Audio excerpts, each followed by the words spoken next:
Assalamualaikum. Welcome back to Daily Dishes. ഇന്ന് ഞാൻ നല്ലൊരു ചിക്കൻ ഫ്രൈ ആണ് തയ്യാറാക്കുന്നത്. അധികം ഓയിൽ ഒന്നും ഉപയോഗിക്കാതെ നല്ല എളുപ്പത്തിൽ തയ്യാറാക്കി എടുക്കാൻ പറ്റിയ നല്ല എരിവും പുളിയൊക്കെ ഉള്ള നല്ല ടേസ്റ്റ് ഉള്ള ഒരു ചിക്കൻ ഫ്രൈ. അപ്പോൾ നമുക്ക് ഇത് എങ്ങനെയാണ് തയ്യാറാക്കി എടുക്കുന്നത് നോക്കാം.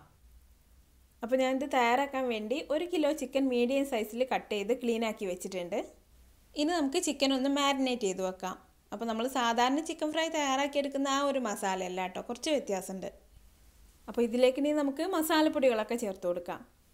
1/2 ടീസ്പൂൺ മഞ്ഞൾപ്പൊടി ചേർത്ത് കൊടുത്തിട്ടുണ്ട്. പിന്നെ 1.5 ടേബിൾ സ്പൂൺ മുളക് പൊടി,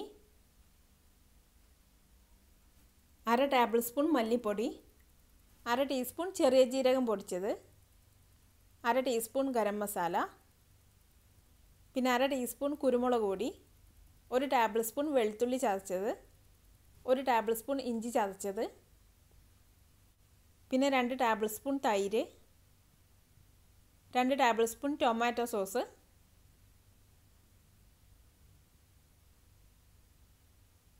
പിന്നെ നാരങ്ങാനീര്. ഞാനിതിപ്പോൾ ഒരു ചെറിയ നാരങ്ങയുടെ നീര് എടുത്തിട്ടുണ്ട്.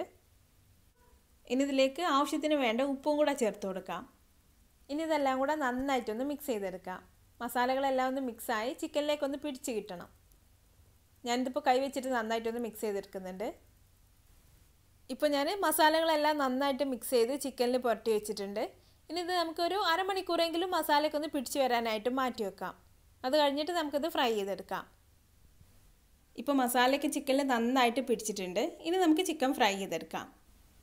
അപ്പോൾ ഫ്രൈ ചെയ്തെടുക്കാൻ വേണ്ടി ഞാനൊരു പാന് ചൂടാവാനായിട്ട് വെച്ചിട്ടുണ്ട്. ഇതിലേക്ക് ഇനി കുറച്ച് ഓയിൽ ഒഴിച്ചു കൊടുക്കാം.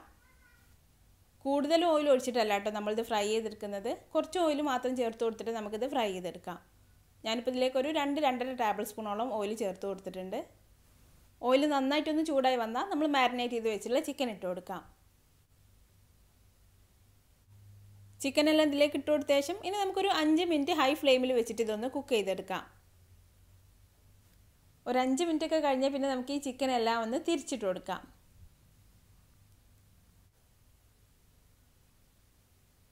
ഇപ്പോൾ ചിക്കൻ്റെ എല്ലാ പീസും തിരിച്ചിട്ട് കൊടുത്തിട്ടുണ്ട്. ഇനി നമുക്ക് ഈ ചിക്കൻ ഒന്ന് മൂടി വെച്ച് വേവിച്ചെടുക്കണം. അപ്പോൾ ഇനി നമുക്കിതൊരു മീഡിയം ഫ്ലെയിമിൽ വെച്ചിട്ട് വേണം ഫ്രൈ ചെയ്തെടുക്കാൻ. ചിക്കനൊക്കെ ഒന്ന് ചൂടായി വരുമ്പോൾ ചിക്കൻ തന്നെ കുറച്ച് വെള്ളമൊക്കെ ഇറങ്ങി വരും. ഇടയ്ക്കിടയ്ക്ക് ഇതൊന്ന് തുറന്ന് നോക്കി ഇളക്കി കൊടുക്കണം. അപ്പോൾ ചിക്കൻ ഇറങ്ങി വന്നിട്ടുള്ള വെള്ളത്തിനനുസരിച്ച് നമുക്ക് ലോ ഫ്ലെയിമിലോ അല്ലെങ്കിൽ മീഡിയം ഫ്ലെയിമിലോ വെച്ചിട്ട് ഇത് നന്നായിട്ടൊന്ന് കുക്ക് ചെയ്തെടുക്കാം. ഇതിലിപ്പോൾ നന്നായിട്ട് വെള്ളമൊക്കെ ഇറങ്ങി വന്നിട്ടുണ്ട്. അപ്പോൾ ഞാനിത് നന്നായിട്ടൊന്ന് ഇളക്കി കൊടുത്ത ശേഷം മീഡിയം ഫ്ലെയിമിൽ തന്നെ വെച്ച് ചിക്കനെല്ലാം നന്നായിട്ടൊന്ന് വെന്ത് വരുന്നവരെ ഒന്ന് മൂടി വെച്ച് വേവിച്ചെടുക്കുന്നുണ്ട്. ഒരു 20-25 മിനിറ്റ് കൊണ്ട് തന്നെ ചിക്കൻ നന്നായിട്ട് വെന്ത് കിട്ടും. ഇപ്പോൾ ചിക്കനൊക്കെ വെന്ത് വരാനുള്ളൊരു സമയമായിട്ടുണ്ട്. ഇനി നമുക്കിതൊന്ന് തുറന്ന് നോക്കാം. ചിക്കനൊക്കെ നന്നായിട്ട് വെന്ത് വെള്ളമൊക്കെ വറ്റി വന്നിട്ടുണ്ട്. ഇപ്പോൾ ഓയിലൊക്കെ നന്നായിട്ട് തെളിഞ്ഞ് വന്നിട്ടുണ്ട്.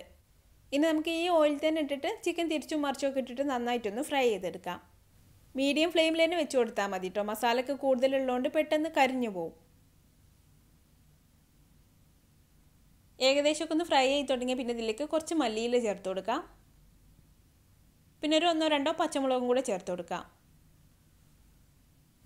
ഇനി മല്ലിയിലും മുളകൊക്കെ ഒന്ന് വാടി വരുന്നവരെ കുറച്ച് സമയം കൂടി ഒന്ന് ഇളക്കി കൊടുക്കാം.